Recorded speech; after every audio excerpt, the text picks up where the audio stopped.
जब जब शहादत का तस्करा हो तब तक सहाबा तब सहाबा की अजमत का भी तस्करा हो, क्योंकि खाली शुहदाए करबला की शहादत का जिक्र करना और सहाबा की अजमत का जिक्र न करना ये शियों की पहचान है, सुन्नियों की ये पहचान है।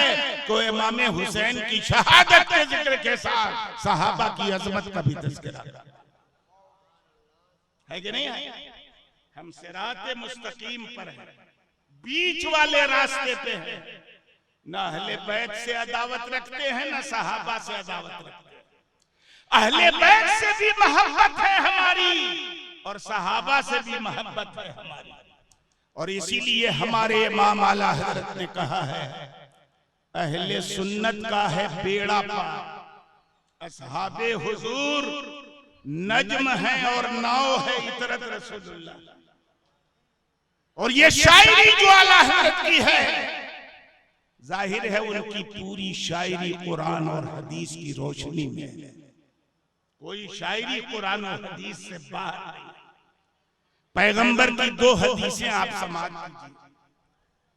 क्या फरमाया अल्लाह के रसूल ने? फरमाया अहलो बैती का सफीनते नूह मर्रकीबहा फक़द नजा व मन तखल्लफ़ अन्हा फक़द हलक।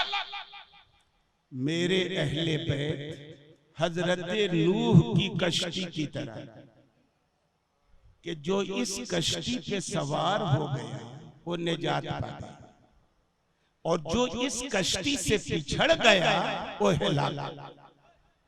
एक हदीस है पैगंबर की, मगर एक दूसरी हदीस भी, असहाबी कन्नुजूम बिअय्यिहिम इक्तदैतुम इह्तदैतुम।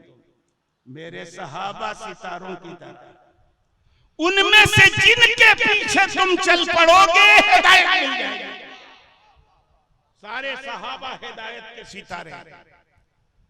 अब आप अच्छी तरह से जानते हैं कि दरिया में जब कश्ती चलती है तो हमेशा आराम से नहीं चलती, उसे तूफानों से टकराना पड़ता, मौजों से लड़ना पड़ता, मसाइब से टकराना पड़ता है। पैगंबर ने ये फरमा के मेरे अहले बैत ये हजरत नूह की कश्ती की तरह है, ये बता दिया कि अहले बैत तूफानों का मुकाबला करेंगे, मसाइब का मुकाबला करेंगे, इनकी जिंदगी में परेशानियां खड़ी होंगी, लेकिन सारे मसाइब से टकराते हुए ये मुराद के साहिल तक पहुंच जाए। और सहाबा आसमान के सितारों की तरह हैं, उनकी इज्जत और अजमत पे जो थूकने की नापाक कोशिश करेगा तो उनकी थूक खुद उनके चेहरे पे पलट आएगी। सहाबा की अजमतों पे कोई फर्क नहीं। बहुत उम्दा, जिंदाबाद जिंदाबाद। असहाबी कन्नुजूम बिअय्यिहिम इक्तदैतुम इह्तदैतुम। मेरे सहाबा सितारों की तरह हैं, उनमें जिनके पीछे चल पड़ोगे हिदायत पा जाओगे। अब यहीं पर एक बात और सुन लीजिए।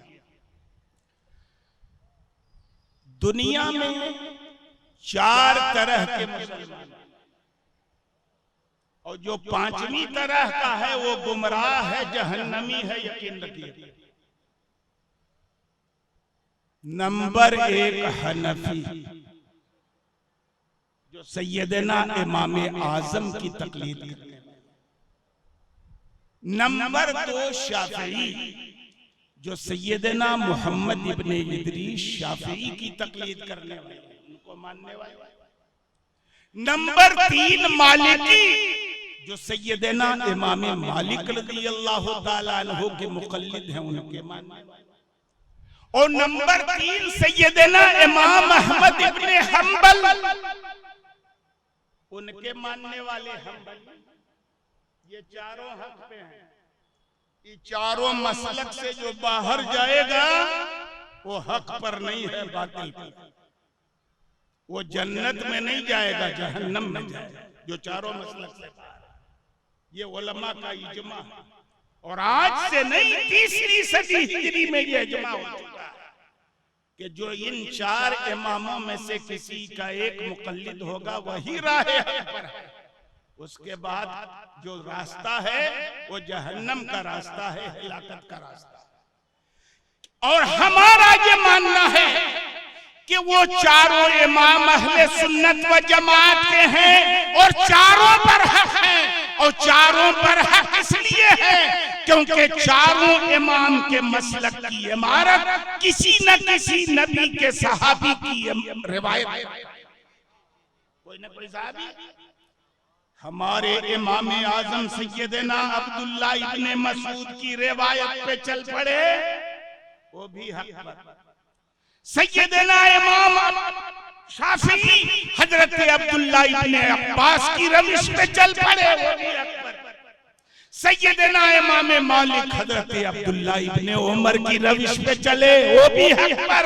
सैयदना इमाम अहमद इब्ने हंबल, वो भी किसी न किसी सहाबी की रिवायत पे चले, वो भी हक पर।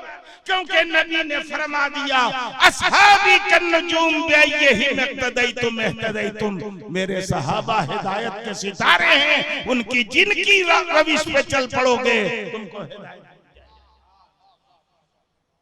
और यहीं से इस बात का भी जवाब मिल गया।